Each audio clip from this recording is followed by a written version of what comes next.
आध्यात्मिक गुरु और आनंद मार्ग के संस्थापक श्री श्री आनंद मूर्ति ने राजनीति और राजनेताओं के मजहबीकरण बजाय आध्यात्मिकीकरण पर जोर दिया, जिसके कई गहरे कारण थे, जो एक सामंजस्यपूर्ण और प्रगतिशील समाज के लिए उनके दर्शन और दृष्टिकोण में निहित थे। मुख्य कारण समावेशिता और सार्वभौमिकता। आध्यात्मिकता मजहब, जाति, जातीयता और राष्ट्रीयता की सीमाओं से परे है। यह सार्वभौमिक है, जो सभी प्राणियों के आंतरिक सार पर ध्यान केंद्रित करता है। इसके विपरीत मजहब अक्सर विशिष्ट हठधर्मिता, अनुष्ठान और सांप्रदायिक पहचान से जोड़ा जाता है, जो विभाजन पैदा कर सकता है। आनंद मूर्ति चाहते थे कि राजनीति आध्यात्मिकता के सार्वभौमिक मूल्यों प्रेम, करुणा, न्याय और समानता द्वारा निर्देशित हो, न कि धर्म की विशिष्टता और संभावित विभाजनकारिता द्वारा। 2. नैतिक शासन। आध्यात्मिकता नैतिकता, निस्वार्थता और दूसरों की सेवा पर जोर देती है। आध्यात्मिक मूल्यों से प्रेरित राजनेता सामूहिक कल्याण को प्राथमिकता देने और शासन में नैतिक अखंडता को बनाए रखने की अधिक संभावना रखते हैं। धर्म जब संस्थागत हो जाता है तो अक्सर राजनीतिक लाभ के लिए इसका शोषण किया जाता है, जिससे भ्रष्टाचार, भेदभाव और सत्ता संघर्ष होता है। 3. विचारों की स्वतंत्रता। आनंद मूर्ति ने व्यक्तिगत स्वतंत्रता के विचार और तर्कसंगत सोच के महत्व को बरकरार रखा। आध्यात्मिकता आत्म साक्षात्कार और आंतरिक विकास को प्रोत्साहित करती है, ऐसे नेताओं को बढ़ावा देती है जो उच्च चेतना की भावना से कार्य करते हैं। दूसरी ओर मजहब कभी कठोर संरचनाओं और हठधर्मिता को लागू कर सकता है, जो आलोचनात्मक सोच और व्यक्तिगत आध्यात्मिक विकास में बाधा डालते हैं। 4.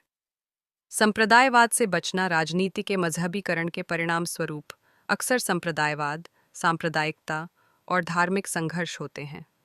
इतिहास ऐसे उदाहरणों से भरा पड़ा है कि कैसे धार्मिक संस्थानों को राज्य की शक्ति के साथ मिलाने से उत्पीड़न और हिंसा हुई है।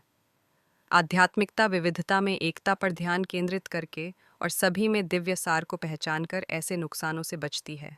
5. समग्र प्रगति। आनंद मूर्ति की प्रगतिशील उपयोग सिद्धांत की दृष्टि का उद्देश्य समाज का समग्र विकास करना था, शारीरिक, मानसिक और आध्यात्मिक। उन्होंने आध्यात्मिकता को संतुलन और सामंजस्य प्राप्त करने के लिए एक मार्गदर्शक शक्ति के रूप में देखा, जिससे सभी का भौतिक और आध्यात्मिक उत्थान सुनिश्चित हुआ। हालांकि मजहबीकरण विशिष्ट समूहों के हितों को प्राथमिकता देता है, व्यापक सामाजिक प्रगति की उपेक्षा करता है।